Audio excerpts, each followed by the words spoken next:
Olá, meu querido, minha querida. Estamos começando mais um programa Resumo Semanal.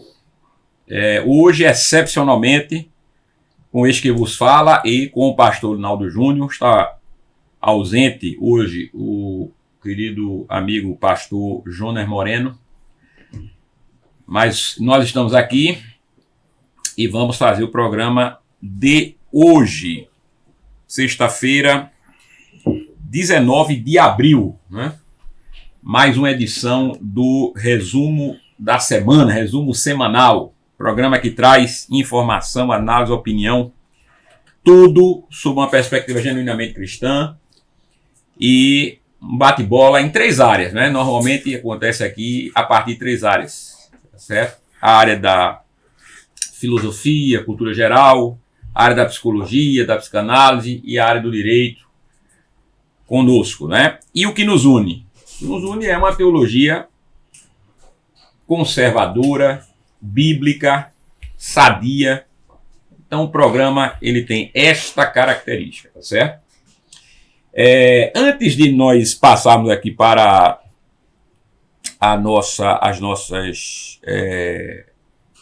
o nosso resumo, né, da semana, vou passar aqui então a palavra para o meu querido pastor e professor Linaldo, para ele dar uma alô aí para quem está nos acompanhando. Linaldo, meu querido. Obrigado aí mais uma vez, pastor Arthur. Sentimos a ausência aí do pastor Jonas, mas por motivos justos, né? Ele não pode estar conosco e espero que a audiência esteja participando conosco, interagindo e também compartilhando todo esse programa. Muito bem. Aproveitar aqui o seguinte, dia 4 de maio, no sábado, pela manhã, no período da manhã, na sede do IALT, né, que está passando aí por uma estruturação, uma reestruturação, uma reforma grande, mas está marcado, permitindo Deus, dia 4 de maio estará conosco a missionária Edmeia, que é muito conhecida no meio, principalmente o seu trabalho com mulheres, né, voltado também às mulheres, se bem que ela prega para toda a igreja, né? E ela é uma missionária formada em teologia, filosofia, psicologia e tem um grande know-how, né? Ela tem assim conhecimento, ela foi amiga de John Stott, né, do grande pastor e escritor conferencista John Stott, que já nos deixou. Parte do público cristão evangélico brasileiro conhece John Stott, as obras dele. Ela já pregou, inclusive, né, participou de eventos com Billy Graham e é uma pessoa muito conhecida nacionalmente. Então ela vai estar aqui na sede do IALT, dia 4 de maio, e é necessário que você se inscreva, participe. Olha, ela vai estar e o evento é generosidade, né? A eficácia da palavra. Tá certo? Então, para quem quiser participar, ainda há vagas. Você pode entrar na bio do Instagram do Instituto Aliança, do IALT, tá certo? Entre lá na bio que você vai ter ali o formulário de inscrição. Você se inscreve, garante a sua vaga, porque as vagas estão chegando ao fim, tá certo? Então, dia 4 de maio, na sede do IALT, a partir das 9 horas da manhã, vamos já estar aqui e vamos receber, se Deus permitir, a missionária Edmeia. Mas em relação às questões da semana, né?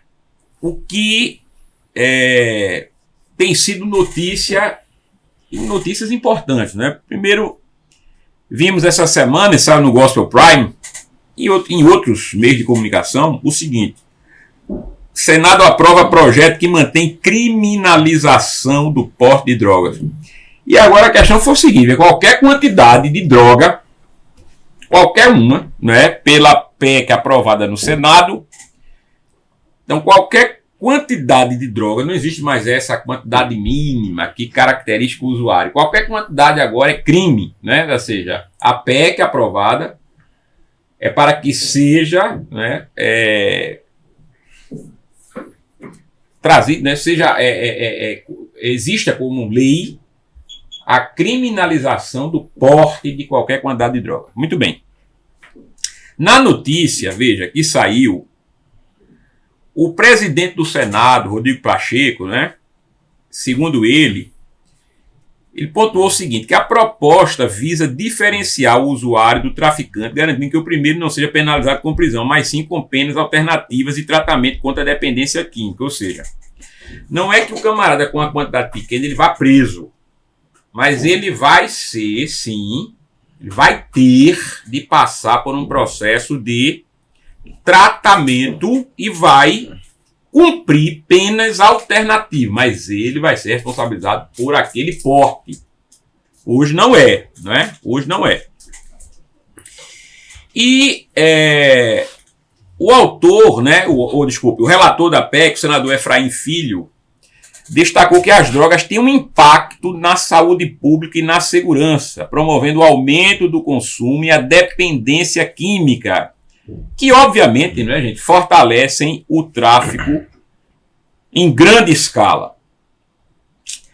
Veja, a discussão, Linaldo, ela gira muito em torno aí, principalmente em torno do uso de drogas leves. E alguns até defendem que haja uma descriminalização do uso de drogas, né?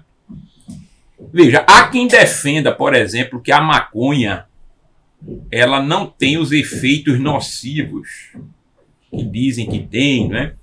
Mas me diga, você que é dessa área, não, da questão da psicologia, né? E lida com isso, também lida com os efeitos de drogas psicoativas, né? Me diga uma coisa, é verdade essa história de que maconha, por exemplo, não é prejudicial em pequena quantidade? Existe isso ou isso é mito? Isso aí é um mito. De certo, pode haver, de modo bem assim, circunstancial, sim, dependendo, relativamente falando, né? Digamos assim, esse poderio inferior atribuído à maconha, etc. e tal, mas é totalmente relativo isso. Nós temos fatos, né, de que, inclusive, às vezes, uma quantidade pequena de maconha pode danar mais do que quantidades mais altas de outras drogas. Na verdade, o que tem que haver é, entre aspas, uma generalização mesmo da coisa, né? Todas as drogas, elas têm um poderio danoso, né? E principalmente quando a gente coloca aqui a questão do Brasil, como o Brasil existe, né? As características do brasileiro e uma série de coisas. Mas isso também é universal, obviamente, né? Não há nem nada realmente lúcido que justifique isso aí, que a gente pode colocar como um mito mesmo. Engraçado o seguinte, até para o telespectador saber, vários estados americanos que haviam flexibilizado o uso de drogas estão voltando atrás. Estão observando que o uso de drogas, inclusive no chamado modo recreativo, né, de uso pessoal, não importando a quantidade, é danoso, é prejudicial. Ou seja, no mundo você tem visto um recrudescimento, ou seja, as autoridades têm entendido que é necessário que haja um maior rigor. Veja, então, aqueles que haviam flexibilizado têm se arrependido, tá certo? E aqui no Brasil, a gente não caminha num sentido diferente. Veja, nós estamos caminhando no sentido que outros países, outras realidades, inclusive o primeiro mundo, estão caminhando. Ou seja, temos observado o seguinte, que é danoso, né? O uso de qualquer quantidade é danoso. A igreja vem dizendo isso há tempo, né, Naldo? A igreja vem falando. Por quê? Porque a maioria das pessoas não percebe. Mas quem trabalha na igreja, quem é do ambiente eclesiástico, quem trabalha com gente, quem trabalha com vidas, quem vê a dor de famílias que lidam com usuários de drogas, tá certo? Sabe da realidade. Mas muita gente não sabe. E opina sem ter experiência, por exemplo, de lidar com usuário ou pessoas que estão envolvidas com o tráfico de drogas. Não é isso, Leonardo? Para muita gente, a presunção, o juízo temerário, né, essas opiniões aí sem sustentação é quase que profissão, né? Porque não há nada que diga na direção que concorde com qualquer coisa que facilite, né, as drogas, né, e o uso, digamos assim, recreativo é outro mito também, né? Isso aí é até contraditório. Agora, o que eu percebo e eu quero destacar aí para a audiência é a importância da igreja, Sim. Né, no combate a isso. A igreja nunca teve um arrefecimento em relação a isso, a não ser meia dúzia de abestalhados, né, porque sempre há, mas o cristianismo, né, tem sido fundamental para livrar pessoas da morte. Observe que, por exemplo, a maioria dos casos que direta ou indiretamente eu tive que lidar com uma mãe enlutada, e isso deve ser uma dor, né, terrível, né, que a gente imagina, totalmente antinatural, uma mãe enterrando um filho, tem a ver com jovens, adolescentes, infelizmente entraram no mundo das drogas, né? Quase que de modo onipresente, e os enterros que eu já fiz, ou que eu de alguma forma participei, de mães enterrando seus filhos, é por conta de drogas. Então isso aí já é mais do que suficiente. Fora um estado de coisas aí que é até óbvia hoje. Você tem essa questão. Muitas pessoas não sabem da realidade das famílias que lidam, por exemplo, com usuários de droga. E as pessoas que não lidam com isso, é fácil para que elas opinem, não tem problema, cada um faz o que quer, mas é porque muitas vezes não tem essa experiência. E outra coisa também que nós vemos, não é, Rinaldo? No dia a dia, veja, a droga, ela realmente tem uma característica. Uma droga chama outra mesmo, tá certo? Uma droga, quem é usuário de qualquer tipo de entorpecente, veja, para que ele experimente outro tipo de entorpecente, às vezes muito mais viciante, muito mais danoso, é mais fácil do que aquele que nunca experimentou nada, né? Por exemplo, o que eu quero dizer é o seguinte, é mais fácil, por exemplo, penso eu, de acordo com tudo que é dito hoje, você tem inúmeros estudos aí, mas é mais fácil para alguém que já é usuário de maconha, né, experimentar outras drogas mais pesadas do que aquele que não experimentou nada. Tá certo? Então, veja, é claro que uma droga ela pode, né, ser facilitador para o uso de outra, não é isso, Reinaldo? Sim. Fazendo uma aplicação bíblica, né, um abismo chamando outro abismo, né, é uma realidade aí que é comum. Agora, tem uma coisa que eu acho que a audiência tem que perceber, né, é o nosso papel também de sermos mais ativos na fala contra, né? Pastores, padres, líderes de todas as fés cristãs, membros de igrejas, ser mais ativo nesta direção, né? Promover, inclusive, eventos e programações que possam, de alguma forma, combater, né? Eu acho que nós temos ainda, pelo menos, uma certa força, né, a partir da religião para, no mínimo, diminuir, né, a impedância das drogas nos nossos dias. Muito bem. Vamos avançar, né? Nós estamos aqui no resumo semanal. Olha, algumas pessoas estão notando que nós estamos aqui com um jogo de câmeras um pouco diferente, porque nós estamos aqui meio que improvisados, tá certo? Porque o nosso estúdio está ficando pronto. Nós estamos aqui numa reforma e o resumo semanal em breve virá com uma nova roupagem estrutural, né? Com um posicionamento de câmeras. Por enquanto nós estamos em um ambiente, né, que não será não é o definitivo, tá certo? E muito em breve, permitindo Deus, estaremos aí no ambiente definitivo do nosso programa, tá certo? Você vai observar aí a diferença, tá bom? E seguindo aqui nas notícias, Israel ataca a base do Irã. Veja, o Irã atacou, não foi recentemente Israel, e Israel revidou. A Revista Oeste, assim como vários outros veículos de comunicação, claro, se referiram ao assunto. E todos estão preocupados com a escalada da violência no Oriente Médio, que ali parece um barril de pólvora. Não é? Qualquer coisa ali pode gerar uma guerra a nível global. Né? Veja, primeiro, o Irã lançou no sábado 13 300 mísseis e drones em direção às cidades israelenses. E aí o que aconteceu? Israel, recentemente, quando foi que aconteceu isso aqui? Sexta-feira, dia 19.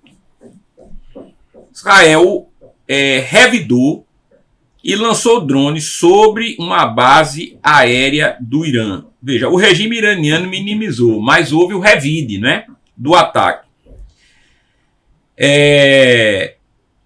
A mídia do Irã disse que o incidente foi algo rotineiro e que as defesas aéreas foram ativadas. Israel não confirmou o ataque. Está nessa coisa mal explicada, o regime do Irã minimiza. O Israel diz que atacou e atingiu uma base do Irã. Qual é o problema disso? O problema disso é que o Irã hoje se constitui no Estado Islâmico, que lidera uma coalizão de países islâmicos contra Israel. E aí você tem Israel como sendo a única democracia do Oriente Médio, o Islã, um regime totalitário, dominado pelos ayatollahs, que são os líderes supremos religiosos do Irã, e obviamente, um regime islâmico, veja, contra o Estado judeu. E as pessoas estão falando aí sobre uma possível guerra global oriunda do Oriente Médio, principalmente pelos islâmicos, contra os judeus. Vou perguntar a Linaldo. Linaldo, o que é que você acha disso? Você acha que essa escalada da violência pode resultar numa guerra global e isso é cumprimento de profecia? O que é que você pensa disso, meu querido? Eu acredito que pode. Acredito que tem ligação profética. Sim. Agora, pelo menos, neste exato momento, se eu fosse dar um palpite, eu não acredito que vá chegar a algo assim global. Isso, a tal, A nível macro, sim, eu não creio. Sim. Mas o poderio para isso não podemos descartar, Sim. E a própria maneira como está sendo configurado tudo isso, no que nos é visível também, sim, porque os bastidores, tem coisas que só Deus sabe mesmo. Sim. Creio que aponta para que a gente não desconsidere. Certo. Hoje, porém, repito, percebo que vamos em uma outra direção. Sim. Coisas drásticas, problemáticas, etc., como sempre foi ali na região, às vezes mais, às vezes menos, mas eu não acredito que agora, pelo menos, vá para uma escala global. O pessoal tem falado muito sobre uma guerra e a vinda do anticristo. Veja, eu tenho o pensamento, Rinaldo e o telespectador, que para que surja o anticristo, é necessário que um regime sobre o qual ele possa governar exista. Não é isso? Esse regime hoje não existe. Agora, isso não quer dizer que ele não esteja se formando. Isso. Veja, tudo caminha para um estado global. Para um globalismo, veja, que seja o resultado do que opera hoje. Mas esse globalismo será um regime global. De fato, hoje não é. Então hoje nós temos blocos muito divididos, né? Nós temos a ameaça de uma guerra. Então eu penso, inclusive, Linaldo, eu não sei o que é que você acha, mas que o anticristo ele não vem de imediato promovendo a guerra. Eu penso que de imediato ele vem promovendo a paz, não é isso? A Bíblia aponta para isso, né? E mais ainda. Sim. Né? É uma coisa um pouco minha, isso que eu vou dizer, em certo sentido, mas eu costumo brincar, né, que a besta não é besta. Sim. Eu acredito que, de algum modo, também, a ascensão, digamos assim, do anticristo nos será um pouco, salvo mentes lúcidas e, enfim, a ação do Espírito Santo, uma série de coisas, um pouco que não tão visível assim. Sim. Né? Em certo sentido, será um pouco invisível. Né? Sim. Mas como assim invisível? No sentido de que vai haver uma coisa mais sutil. Até o seu domínio. O próprio estabelecimento da paz não será uma coisa, pelo menos em um primeiro momento, né, digamos assim, patente. Agora você acha que uma hora vai ser, né, lógico. Agora você acha que tem gente que discute, que debate isso. Você acha que a questão religiosa no período do anticristo será predominante? Porque alguns dizem, baseados em 2 aos Tessalonicenses, que está profetizado que ele vai se levantar contra tudo que se chama a Deus ou é objeto de culto, ou se adore, né? Você acha que haverá um clamor global liderado por ele contra a religião ou não? Hoje a minha interpretação vai na direção de que é contra o Deus das Escrituras, sim, o Deus verdadeiro. Sim. Mas eu acredito, a minha interpretação hoje é que haverá uma ascensão ainda mais forte da religião. Só que uma falsa religião, uma pseudo-religião. Uma religião global. Sim. Eu acredito que aquilo que Jesus fala sobre falsos cristos, falsos profetas, né, o que mais na frente os apóstolos vão falar de falsos mestres, em um certo sentido também está inserido para o fim. É isso que confunde muita gente. Muita gente se confunde com isso porque acha que o anticristo ele acabará com a religião. Mas é precisamente o oposto, né? O anticristo ele virá trazendo, sim, uma única religião, uma única forma de adoração com ele como centro. Apocalipse 12 coloca um pouco sobre isso. 13, por exemplo... 12, 13, sim. O Apocalipse 13, você vê ele sendo adorado e o dragão que lhe dá o seu trono. O dragão é o próprio Satanás, né? No livro do Apocalipse. Então você tem essa questão. Agora, particularmente, eu não acho que estamos muito próximos ainda de ver o anticristo. Eu acho que nós estamos, não sei o que você acha disso, mas eu acho que nós estamos muito próximos de ver realmente esse regime global surgir. Agora, esse regime global pode surgir numa guerra, não é? O que é que você entende disso? Vai surgir no momento de paz ou no momento de guerra? Acredito no momento de guerra. Guerra, né? Para o estabelecimento da paz, né? Em certo sentido, né? Sim. Penso eu que aquilo que o Império Romano colocou, né? Sim. Aquela paz, né, romana, né? Aquela falsa paz, né? Eu acredito que isso vai acontecer também para os últimos dias, né? Eu acho que o cristão evangélico, sim, ele não consegue perceber a Bíblia, sim, nas entrelinhas e nas nuances mais profundas. Com certeza. Generaliza demais as coisas, literaliza o que não é para literalizar. E alegoriza o literal. Exatamente. Então, é óbvio, repito, que a besta não é besta. É um Satanás que naturalmente fôssemos perceber em suas ações mais profundas, não seria facilmente vencido. Mas o que a Apocalipse mostra, inclusive, é momentos onde vai haver um triunfo, né, do mal contra santos, né? 13:7. Santos. Fará guerra contra os santos e os vencerá. Exatamente. E tem um momento, inclusive, que os santos, que já não estarão aqui nesta terra, estarão clamando por justiça. Isso. Tamanho é o nível de mal que vai acontecer, né? No mundo. Então a gente está lidando com um ser que não é onipresente, onisciente, onipotente, mas tem mais potência, ciência e presença do que não somente todos nós, como de seres celestiais do bem. Isso. Né? Então não podemos achar que as suas ações são facilmente visíveis. E, né? outra coisa, né, esse mundo é governado pelo mal. Né? Muitas vezes nós esquecemos disso. As pessoas falam, não, Deus é o Senhor de todas as coisas. Claro que Deus é o Senhor de todas as coisas. Claro que Ele está no controle de todas as coisas.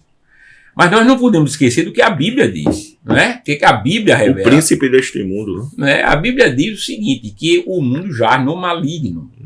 O sistema está absolutamente controlado pelo mal, não é?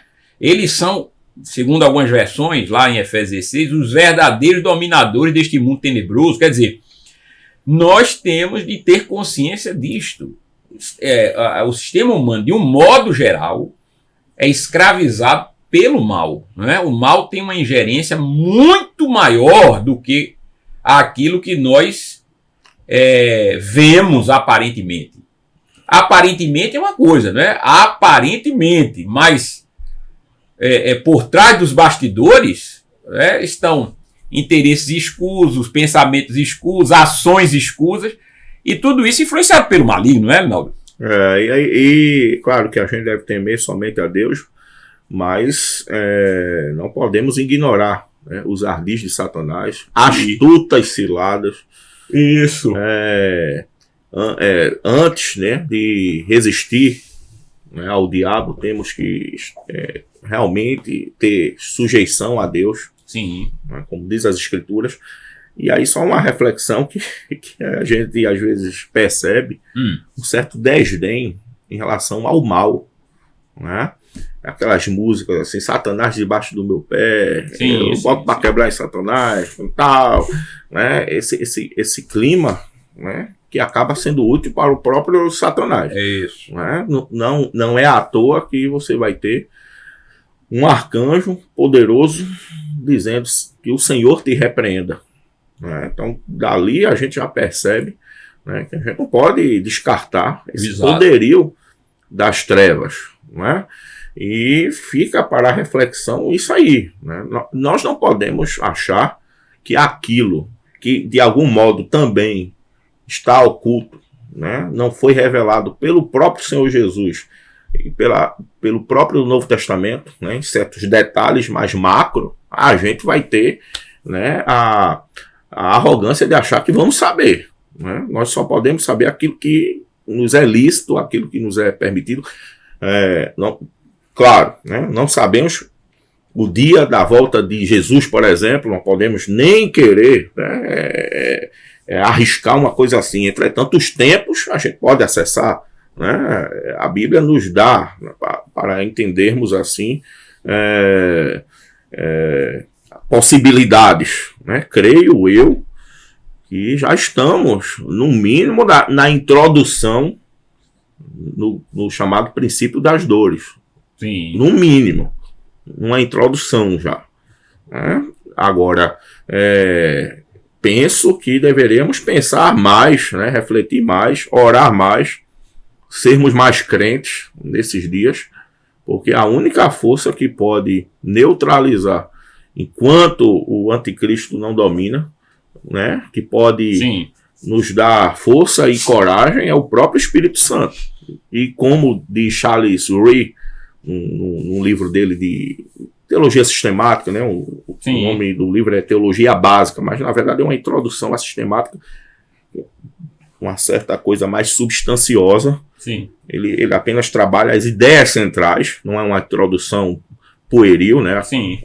Eu gosto muito quando ele diz, quando ele começa a sessão de pneumatologia sobre o Espírito Santo, dizendo: no século XX nunca se falou tanto sobre o Espírito Santo, nunca se produziu tantos livros sobre o Espírito Santo e nunca se creu tão pouco no Espírito Santo. E nunca o Espírito Santo foi tão relativizado. Então, esse esvaziamento da ação do Espírito, né, principalmente por heresias como a do cessacionismo, contribui para esse preparo do mal, né? Eu creio que isso a gente tem que teologicamente pensar também. O cessacionismo, por exemplo, né, e outras heresias contra, né, a busca pelo Espírito Santo e uma entrega realmente à ação do Espírito Santo. Eu entendo o Espírito Santo como a ação de Deus, né, no homem.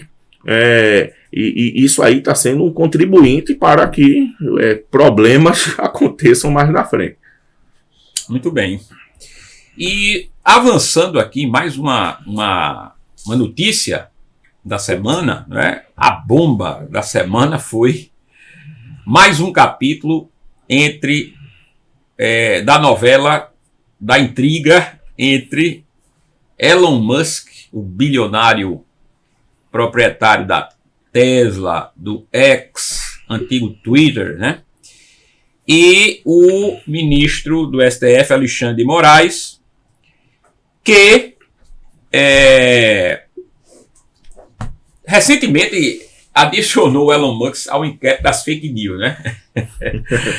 E o jornalista americano Michael Shellenberger, ele fez uma reportagem sobre os chamados, Rinaldo, X-Files. X-Files são os arquivos X do X, né? O que é que tem os arquivos X? Veja, Elon Musk mandou entregar um documento ao Congresso americano mostrando que o Alexandre de Moraes vilipendiou direitos humanos e pediu para que o X mentisse. Veja, pediu para que o X banisse desafetos do ministro, pessoas majoritariamente, ou todas, da direita, pessoas críticas às ações do ministro, sob a desculpa de que essas pessoas estavam interferindo e haviam agido contra as normas da empresa, ou seja, do X. Ou seja, mentira.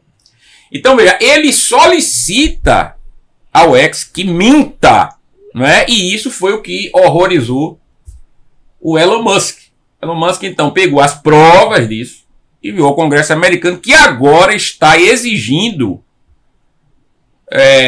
por vias diplomáticas, né, uma posição do STF. O STF já está conhecido no mundo como sendo um tribunal totalitário. Isso já está sendo conhecido assim.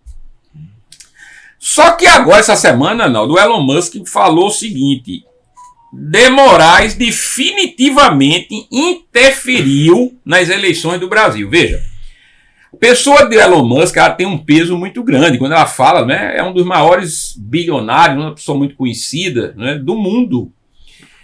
E tem aquele que talvez seja a rede social, né, juntamente ali com o Instagram, mais acessada do mundo, que é o Twitter. O antigo Twitter, hoje X. Veja, isso deve fazer com que nós reflitamos, né? O que é que está acontecendo no Brasil?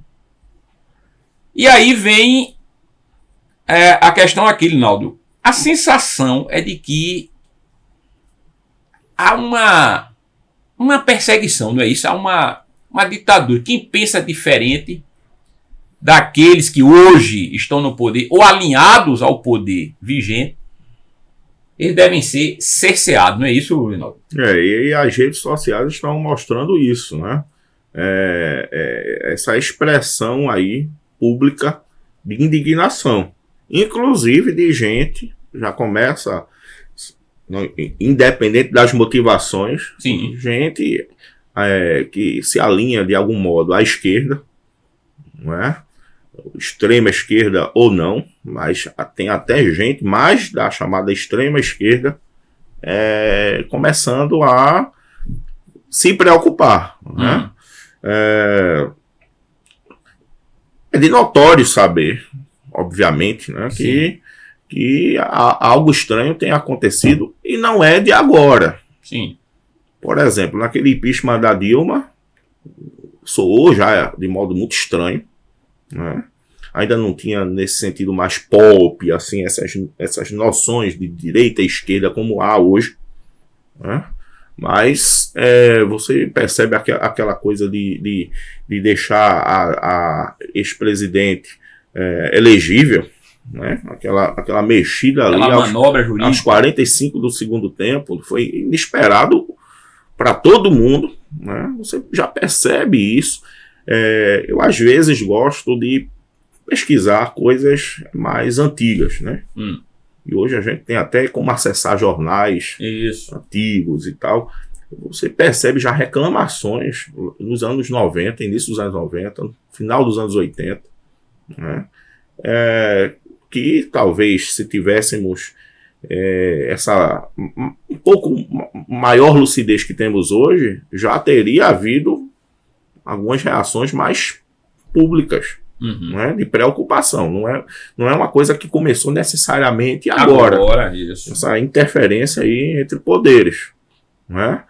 Eu acredito que ninguém contava com isso, de algum modo, não se esperava, né? Porque quando você tem um Elon Musk falando do jeito que ele está falando, engajado do jeito que ele está engajado e ganhando cada vez mais simpatia, por exemplo, do Congresso americano, né? Ele vai depor lá. Isso, tem mais, ó, sai no site Metrópolis, né? Isso aí é bomba, viu?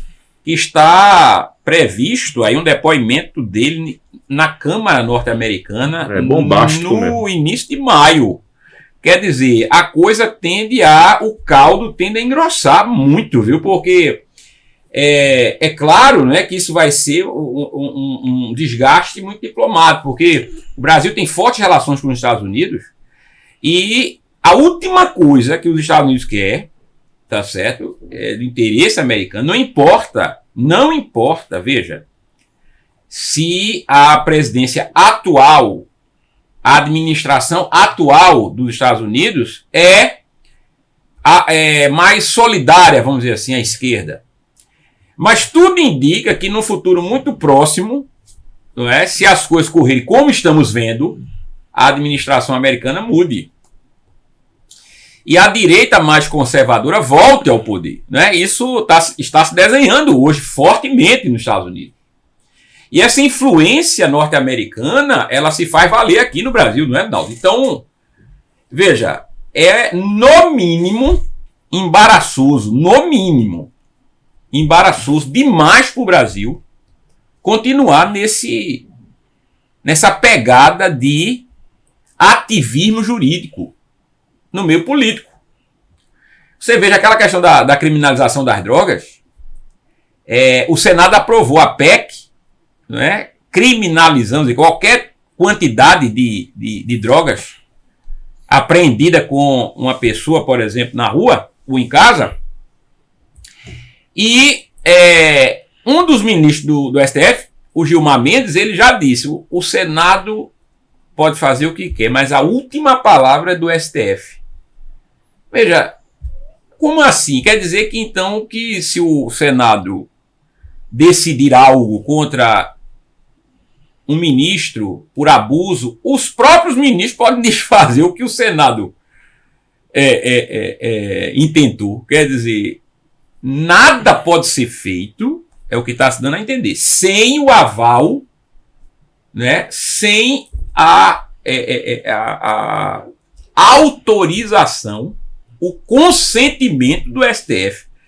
Veja, nós estamos caminhando para uma ditadura, Reinaldo, ou já estamos numa? Eu acredito que, em certo sentido, já estamos. Sim.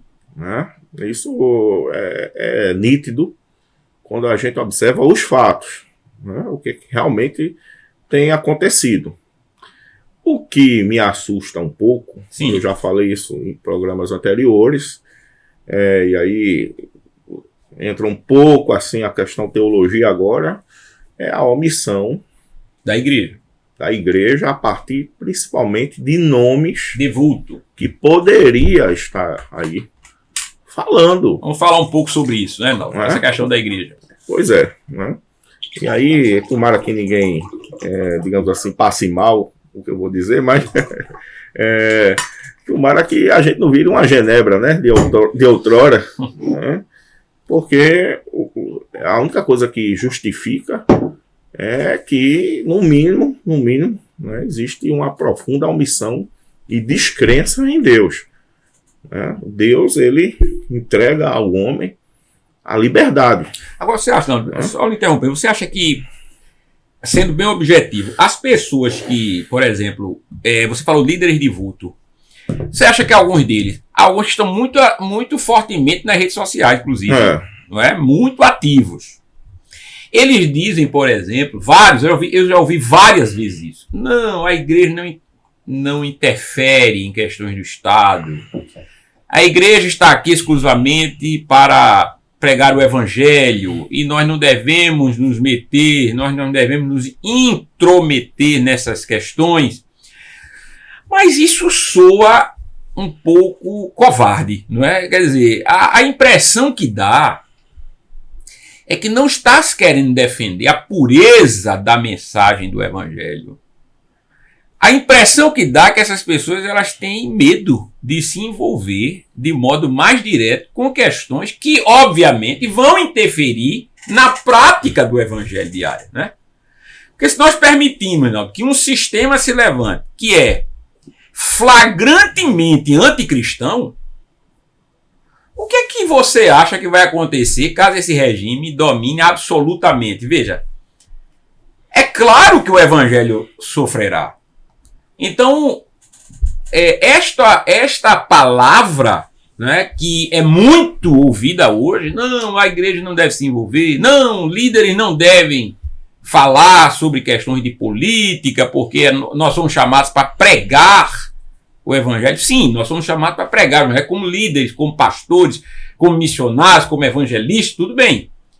Mas isso significa que nós não devemos expressar a nossa posição, que nós não devemos cobrar das autoridades, que nós não devemos nos posicionar. Não é isso, Linaldo? Pois é, e você percebe o apóstolo Paulo, no que podia, recorrendo, né? Sim. Eu sou cidadão romano, né? Sim. Então, a pior política é achar que não devemos nos meter em política. Sim. Isso já é uma política. A própria reforma protestante, né, a própria sobrevivência, por exemplo, de Lutero, se deu a questões de engenharias, às vezes, não tão muito louváveis. Né? É um contrassenso isso aí. Né? Quer dizer, o fato de Deus ser soberano, ter o controle de todas as coisas, nos impede de nos posicionarmos. Sim. Né, em relação àquilo que para nós, assim, algo vindo de Deus, a liberdade. Observe que lá em Gênesis, foi Deus que deixou a árvore do conhecimento do bem e do mal acessível. Né? Ele deixa acessível. Sim. Então, se ele quisesse que o homem não tivesse liberdade, inclusive, para ser contra ele, né, teria colocado a árvore em um lugar inacessível. Né? Então, Deus, ele é um Deus que ele preza pela liberdade. Obviamente que a boa liberdade é escolhermos o que ele já escolheu, né? Querermos o que ele quer. Mas, em todos os sentidos, lutarmos pela liberdade, inclusive para aqueles que são contra, né, o pensamento cristão, em certo sentido, né, desde que não venha com perversidade. Né, ninguém aqui é a favor, em nome da liberdade, que haja o patrocínio da perversidade. Mas para julgar a perversidade, já temos as leis, que se forem bem cumpridas, vai julgar corretamente. Né? Então, penso eu que essa omissão se dá um conjunto de coisas do medo mesmo, a passividade, a falta de oração, de espiritualidade. Eu acredito que uma pessoa de oração, pessoa que tem espiritualidade, que creia nas escrituras realmente como sua única regra de fé e prática, ou mesmo, né, como os católicos que têm a Bíblia em pé de igualdade com tradição, magistério e tal, mas de alguma forma a Bíblia está ali. Eu creio que quem tem algo de devoção a Deus, mesmo que num sentido mínimo, não consegue se calar. né? Não vai conseguir se calar. Né? Eu acho que... Então você acha que a questão da omissão é mais do que uma simples covardia, né? algo espiritual também. Sim. Eu acho que Deus, ele é aquele que nos leva para crermos em verdade absoluta. Se não defendemos aquilo que vem de Sim. Deus, né, eu acho que no mínimo, nós temos uma espiritualidade débil. Em alguns casos, talvez, é porque alguns não creem em Deus tanto assim, né? Isso. Há um fingimento, né, da crença. Muito bem, veja, mais uma vez eu queria lembrar que nós estamos aqui num ambiente que não é ainda o definitivo para o programa Resumo Semanal. Nós estamos trabalhando, né, a sede do Instituto Aliança, inclusive onde vai acontecer, né, onde vão acontecer as transmissões do Resumo Semanal, ela está passando por uma reestruturação física. Nós, em breve, permitindo Deus, estaremos no ambiente definitivo do programa.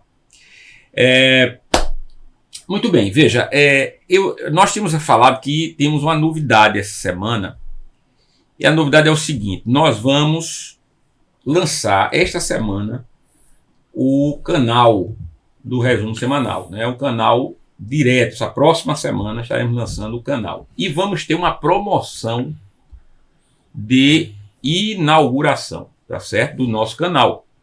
Essa promoção nós vamos falar durante a semana, que envolverá aí sorteios de e-books. A princípio são e-books de hermenêutica, de interpretação, que escrevi numa linguagem bem acessível, numa linguagem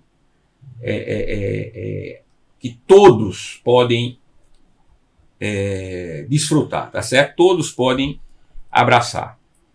E Linaldo também tem alguns textos seus que nós iremos aí transformar. Pastor Jonas Moreno também.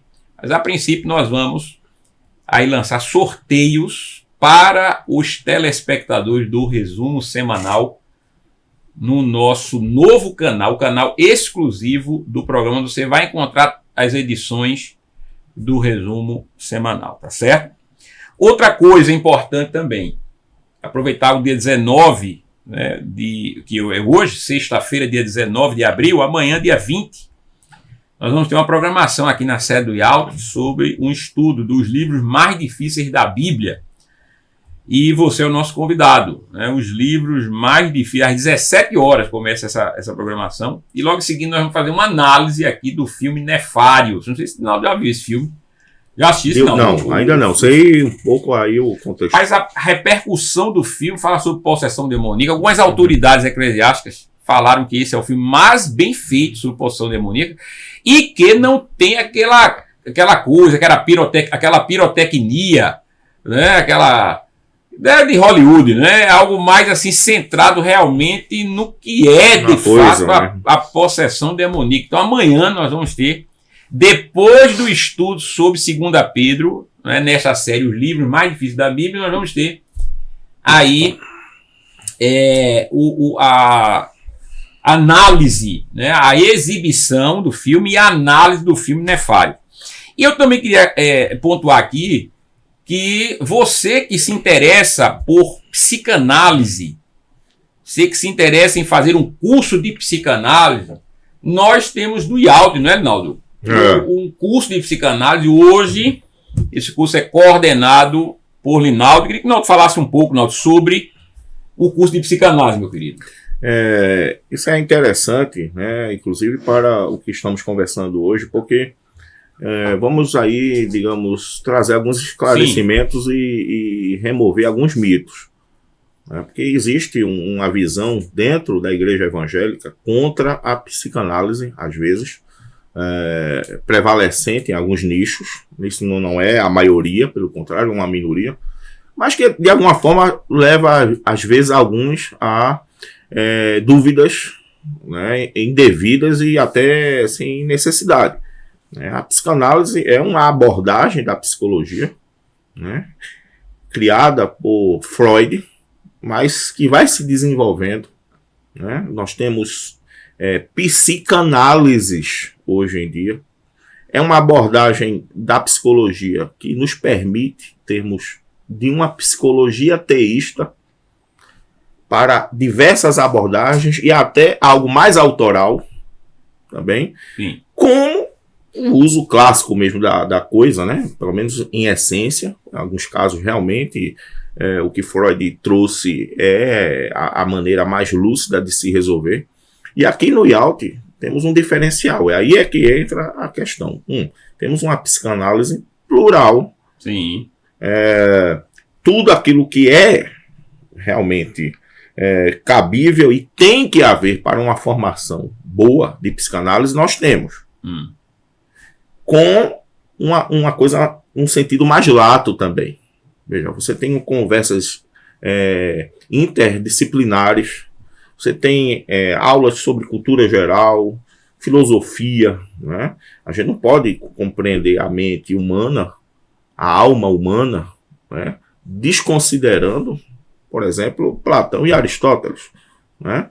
Nós temos questões bíblicas que são profundas. Hoje, no mundo todo, mesmo a psicanálise ateísta, assumidamente ateísta, mas que tem alguma lucidez, considera as escrituras, estuda as escrituras, percebe coisas na Bíblia que são profundas, ainda mais para nós que somos teístas.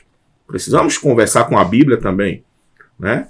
Psicologia clínica também, essa psicologia mais nossa aqui em termos de tempo, né? A coisa da TCC, qual é a situação que cabe somente para um psicanalista, o que é cabível para uma psicologia clínica, o que é para ter realmente com o apoio da psiquiatria, o que deve ser algo estritamente religião. Sim. Né? O próprio Freud, ele considerava a questão religiosa interferindo na realidade, e muita gente acha que é só para o mal, e não é verdade. Também positivamente. Né? Então, a gente conversa sobre psicanálise, de sorte que a pessoa sai daqui não somente conhecendo psicanálise, mas sabendo fazer psicanálise. Sim. Que é o déficit do brasileiro, saber fazer a coisa acontecer. Sim. A formação hoje da psicologia nas universidades,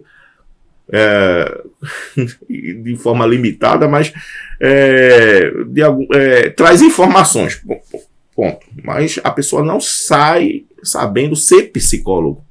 Então, até comunicação, oratória, linguagem verbal, não verbal, uma série de coisas nós trabalhamos neste curso. Tem gente que faz psicanálise, está satisfeito.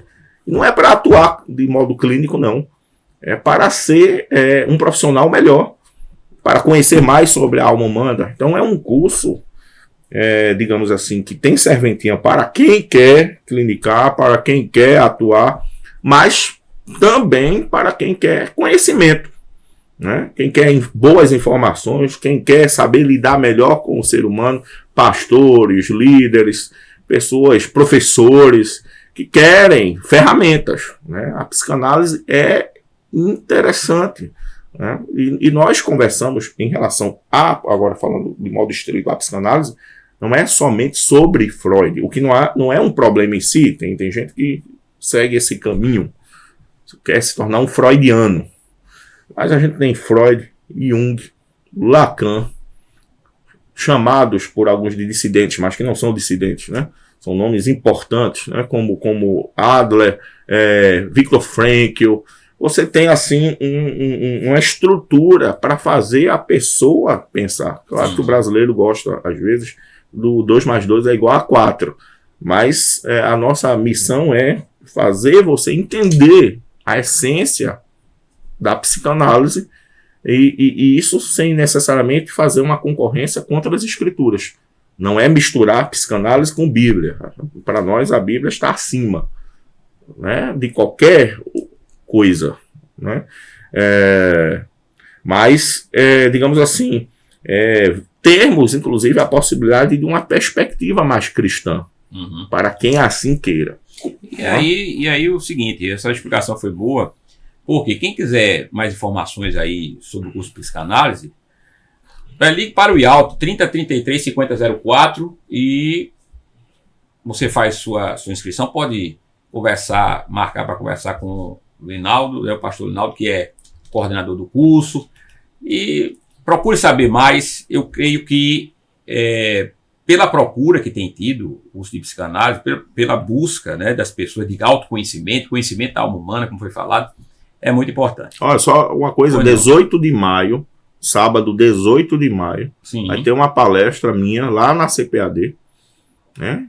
Vai ser uma aula magna, Sim. né? Com a participação da turma atual de psicanálise, inclusive, né? Participando de modo obrigatório também, faz parte do currículo, lá na CPAD, né? Informações, basta aí entrar aqui em contato com o IALT. E a conversa vai ser justamente sobre psicologia teísta. Sim. Né? E isso vai trazer esclarecimentos também, principalmente para quem quer atuar. Também tem muita gente que vai fazer psicanálise para atuar. E o campo hoje está vasto aí de necessidades de gente trabalhando na área. Uma última notícia, né? Em cima disso que nós estamos conversando, o Brasil é o país mais ansioso do mundo. Veja bem, o Brasil é o país mais ansioso do mundo. E você procure aí saber as causas disso, né? Isso está devidamente documentado, já é fato. E a ansiedade gera muitos tipos de problemas.